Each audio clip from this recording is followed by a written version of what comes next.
The nurse didn't look at her. That was the first thing Adrian noticed.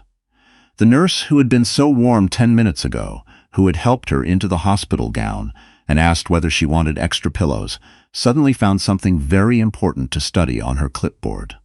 She didn't look up. She didn't speak. She just walked out of the room, and the door clicked shut behind her like a period at the end of a sentence.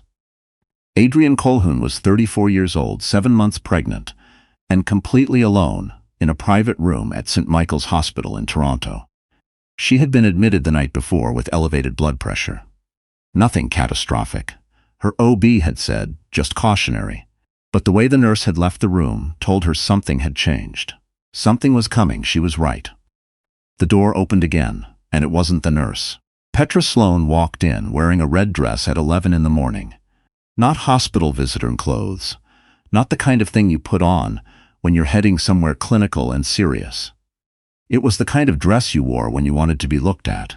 Her hair was blow-dried, her heels clicked on the linoleum, and she was smiling the way people smile when they've been practicing in the mirror. Adrian had known about Petra for 4 months.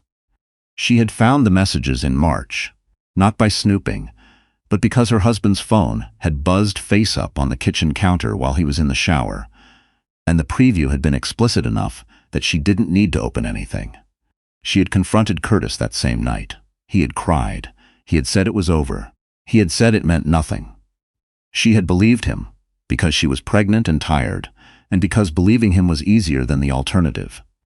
She understood now, looking at Petra Sloan in her red dress, that she had made a terrible miscalculation. "You look uncomfortable," Petra said, glancing at the hospital bed with something that wasn't quite pity and wasn't quite contempt but lived in the neighborhood of both. "Curtis feels terrible about this, you know, the stress you've put yourself under." Adrienne's hand moved to her stomach without thinking. "I'd like you to leave." "I'm sure you would." Petra set her handbag down on the visitor's chair. Adrienne's chair, the one her mother had sat in the night before, and crossed her arms. "But I think we need to have a conversation. Woman to woman. There's nothing to discuss. I disagree." Petra's smile didn't waver. "Curtis has been honest with me. He's told me how things are between you two, how they've been for a long time. And I think it would be better for everyone, including the baby, if you accepted the situation with some dignity." The word dignity landed like a slap. Adrienne looked at the call button on the side rail of her bed. She calculated the distance. She thought about how quickly she could reach it, how quickly someone would come, whether Petra would leave before that happened, or whether she would double down, the way certain people do when they're cornered. They don't retreat, they escalate. She reached for the button. Petra crossed the room in 4 steps and grabbed her by the wrist. Not hard enough to leave a mark. She'd thought about that, Adrienne realized later. She'd calibrated it. Hard enough to stop her. Hard enough to hurt. But not hard enough to document. "Don't make a scene," Petra said quietly. Adrienne pulled her arm back. "Get out of my room. You need to listen to me. Get out." Her voice cracked on the second word, and she hated herself for it. Hated the way emotion undid her at precisely the wrong moments. Hated that she was lying in a hospital bed with monitors on her chest while this woman stood over her in a red dress, talking about dignity. Petra leaned in close. Close enough that Adrienne could smell her perfume, something expensive and aggressive, and said very quietly, "Curtis is going to choose me. He already has. The baby changes nothing. You should start making arrangements." Then she picked up her handbag, smoothed her dress, and left. The nurse came back 3 minutes later. She still didn't look Adrienne in the eye. What Petra Sloan did not know, what she could not have known, because Curtis had never told her, because Curtis had never quite grasped it himself, was who Adrienne's father was. His name was Roland Colquhoun. He was 61 years old, a self-made man from Halifax, who had spent 30 years building one of the most successful commercial real estate portfolios in Atlantic Canada before expanding west. He was not loud. He was not flashy. He did not go to galas unless his lawyers told him he had to. He drove a 12-year-old Volvo, wore the same 3 sports coats in rotation, and had once sat across from a Bay Street developer who'd tried to squeeze him on a deal and simply said nothing for 4 minutes until the man started sweating. He was in a board meeting in Halifax when his assistant knocked and handed him a note. He read it once. He set it down. He looked at the men across the table. "We're going to have to reschedule," he said. He was in Toronto by 6 that evening. Adrian had not called him herself. She had called her mother, Gail, who had called Roland, who had not asked any questions, because the information Gail gave him was sufficient. His daughter was in the hospital. Someone had put their hands on her. That was enough. He did not go to the hospital first. He went to his lawyer's office. Harriet Finch, one of the sharpest civil litigators in Ontario, who had worked with Roland for 15 years and had learned to take his calls no matter the hour. He walked into her office at 6:47 and told her what had happened. Harriet listened without interrupting. When he finished, she picked up a pen. "Do we know if the hospital has security footage?" "We will," Roland said. "Do we know the woman's name?" "Petra Sloan." He spelled the surname. "She's been involved with my son-in-law since at least March. Possibly earlier." Harriet wrote it down. "And the son-in-law?" Roland was quiet for a moment. "Curtis Marlowe. He runs a mid-size logistics firm. He married my daughter 6 years ago." He paused.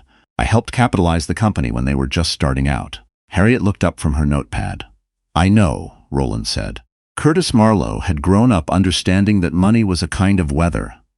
Something that happened to you, that determined what your life looked like, that you navigated rather than controlled. He had married Adrian Colquhoun at 28, believing, on some level, that he was doing her a favor. She was warm and funny and deeply kind, and he had loved her, genuinely, in the way that people love things they don't fully understand. But over time, as the company grew, as his confidence expanded to fill new rooms, as Petra Sloan entered his life at a conference in Calgary and reflected back to him a version of himself he found very appealing. He had made a series of decisions that he told himself were complicated. They were not complicated. They were ordinary. They were the decisions men make when they believe consequences will not apply to them. He learned on a Thursday that he was wrong. He was at his office on King Street when his CFO knocked and asked if he had a minute. Curtis said yes, assuming it was about the Vancouver contract they'd been negotiating. It was not about the Vancouver contract. "I've been getting calls," his CFO said. He was careful with his words, the way people are when they're delivering information they'd rather not be associated with. "From suppliers. 3 of them this morning. They're saying our line of credit has been frozen." Curtis sat up. "What?" "And the Brampton lease, the one we renewed in February, the landlord's council has been in touch. Apparently there's a clause review being triggered. That doesn't make any sense. We've never missed a payment." His CFO put a folder on the desk. "The financing on this company, Curtis, when it was established. Who holds the original secured interest?" Curtis looked at the folder. He didn't open it. He didn't need to. He knew. Roland did not contact Curtis directly. He had Harriet do it, which was both more professional and, Roland understood, more effective. A letter from a lawyer communicated things that a phone call from a father-in-law could not. It communicated deliberateness. It communicated patience. It communicated that whatever was happening had not been done in anger, which was the most frightening kind of thing. The letter was 4 pages. It outlined, in precise and unsentimental language, the following: that Curtis Marlowe's company had been financed in part through a secured loan from a numbered company controlled by Roland Colquhoun. That this loan contained clauses, standard in such arrangements, allowing for acceleration under certain conditions, that those conditions had been met, and that Roland's counsel was prepared to discuss repayment terms at his client's convenience. It also noted in a separate section that Harriet Finch had retained a firm specializing in family law and civil litigation, and that proceedings related to the incident at St. Michael's Hospital were being prepared. Curtis read the letter twice. Then he called Petra. She didn't answer. He drove to her condo in Yorkville. She buzzed him up but met him at the door rather than letting him in, which he noted with a feeling he didn't have a name for yet. "I told you this was going to get complicated," she said. "You went to the hospital." His voice was flat. "You put your hands on her. I went to have a conversation. She was in a hospital bed, Petra. She's 7 months pregnant." Something shifted in Petra's expression. It wasn't guilt. He'd seen guilt on her face before, and this wasn't it. It was recalibration. She was deciding something. "I need you to be very clear with me right now about where you stand. Where I stand." He laughed, and it sounded terrible coming out of him. My company is about to go under. My father-in-law has pulled every lever he has access to. My wife is in the hospital. And you went there. You went there in the middle of the day and you—" He stopped. "Curtis, I need you to not contact Adrian again." She looked at him for a long moment. "Okay," she said. She closed the door. He stood in the hallway of her building for a while, not quite sure what he was waiting for. Adrian was discharged from the hospital on a Friday morning. Her blood pressure had stabilized. The baby, a girl, though they hadn't told many people, was fine, heartbeat steady, movements normal. The OB signed the paperwork and told her to rest and come back if anything changed. Her mother was waiting in the lobby with the car. Roland was in the back seat. He got out when he saw her, and for a moment he just looked at her. The way parents look at their children when something has happened, taking inventory, making sure the important parts are still intact. Then he hugged her, which he was not always good at, and he held on longer than usual. "I'm okay, Dad," she said into his shoulder. "I know you are," he said. "I know." In the car, he didn't tell her everything he'd done. He wasn't the kind of man who needed credit for things. But he told her that Harriet was handling the hospital incident, and that they had footage, and that Petra Sloane would be hearing from the police in addition to civil counsel. And he told her, carefully, watching her face, that Curtis's company was in difficulty, and that whatever happened next with her marriage was entirely her decision, but that she would not be making it from a position of dependency. Adrian looked out the window at the city going past. February in Toronto, gray and resolute. She thought about the day she'd moved here, 26 years old and newly engaged, and certain that she had figured out the essential shape of her life. "Did you always know he wasn't right?" she asked. Roland was quiet for a moment. "I had questions," he said. "I thought you knew something I didn't." She almost smiled. "I thought the same thing about you." The police interview with Petra Sloane happened on a Tuesday.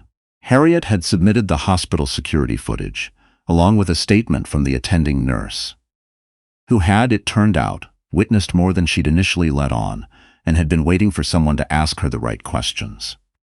The footage showed Petra entering the room. It showed her crossing to the bed. The angle wasn't perfect, but it was enough.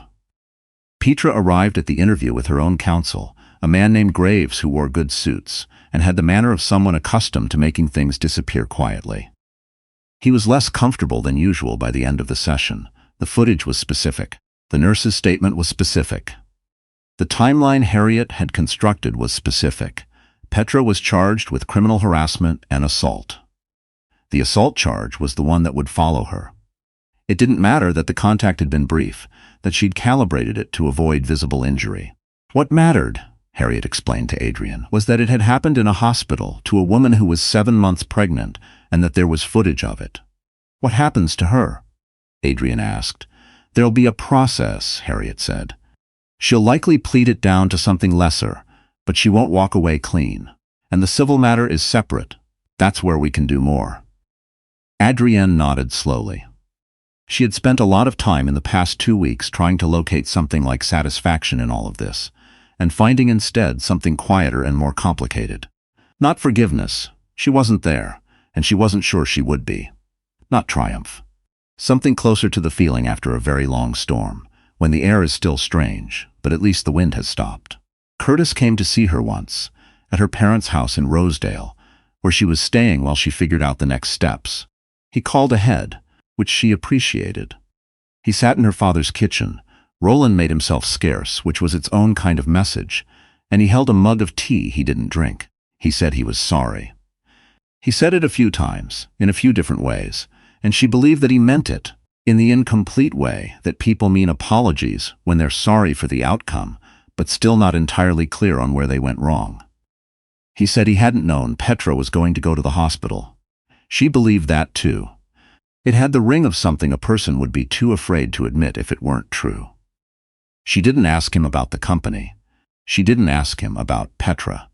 She asked him what he wanted going forward, and he looked at her with something exhausted in his face and said he didn't know. "That's honest, at least," she said. "I'm trying." She looked at her hands on the table. "I'm going to file for divorce," she said. "I want you to know that directly, not through lawyers. I'm not doing it to punish you. I'm doing it because I need to know who I'm going to be, and I can't figure that out while we're still, Whatever this is. He was quiet for a long time. Then he said, "Okay. You'll have access to the baby," she said. "I want that to be clear. I'm not using her to hurt you." He nodded. She could see that this surprised him, that he had been bracing for something else, something harder, and she felt a complicated mixture of sadness and clarity. "You should go," she said. Not unkindly. He did. The baby was born in April, early enough to be alarming and late enough to be safe. 6 pounds, 2 ounces, with an expression of intense skepticism that Adrian recognized from her own baby photos. She was born at St. Michael's, the same hospital, different wing, different circumstances. And when the nurse who had witnessed Petra's visit came on shift the following morning and saw Adrian in the maternity ward, she stopped in the doorway. "I wanted to say I was sorry," the nurse said, "for not speaking up sooner." Adrian looked at her for a moment. She thought about what it cost a person in that kind of job to stay quiet, what calculations had been running under the surface of that clipboard she'd studied so intently. "You spoke up when it counted," Adrian said. "That's enough." The nurse nodded, and something in her shoulders came down slightly. Roland arrived at 10 in the morning with Gail and a stuffed animal that was too large to fit through the door without negotiating the angle. He stood at the end of the bed looking at his granddaughter with the expression of a man who has spent his entire adult life being unreadable and has just encountered something that defeats that entirely. "She has your mother's nose," he told Adrian. "She has your stubbornness," Gail said. "She's already refusing to sleep." He laughed, a real one, the kind he didn't produce often. He reached out and let the baby grip his finger with her whole fist, and he stood there for a long time, not saying anything, which was exactly right. 3 weeks after the baby came home, Adrian received a message. Not from Curtis, not from anyone in his circle. A number she didn't recognize. A brief text that said only, "I think you should know who has been watching all of this. There are people in your father's world you haven't met yet. Some of them are not on your side. Be careful." She stared at the message for a long time. She screenshot it. She sent it to Harriet. She put her phone face down on the kitchen counter and went to check on her daughter, who was asleep in the bassinet by the window, one hand curled under her chin. She stood there watching her breathe for a while. She did not know who had sent the message. She did not know what they meant. She knew that her father had spent 30 years in a world full of competing interests. That his move against Curtis had not gone unnoticed, that power, when exercised, sometimes dislodged things you hadn't expected. But she also knew this. She was standing in her own apartment, which she had leased in her own name. She had a daughter who was 3 weeks old and already skeptical of the world, and entirely her own. She had a lawyer she trusted. She had a father who drove a 12-year-old Volvo and had once sat in silence for 4 minutes to make a point, and who had gotten on a plane the same day his daughter needed him, without waiting to be asked twice. She understood that whatever had been started was not finished. She understood that unknown numbers and unnamed watchers were a different kind of problem than the one she'd just come through, and that the next chapter might be harder than she expected. But she had learned something in the past 4 months.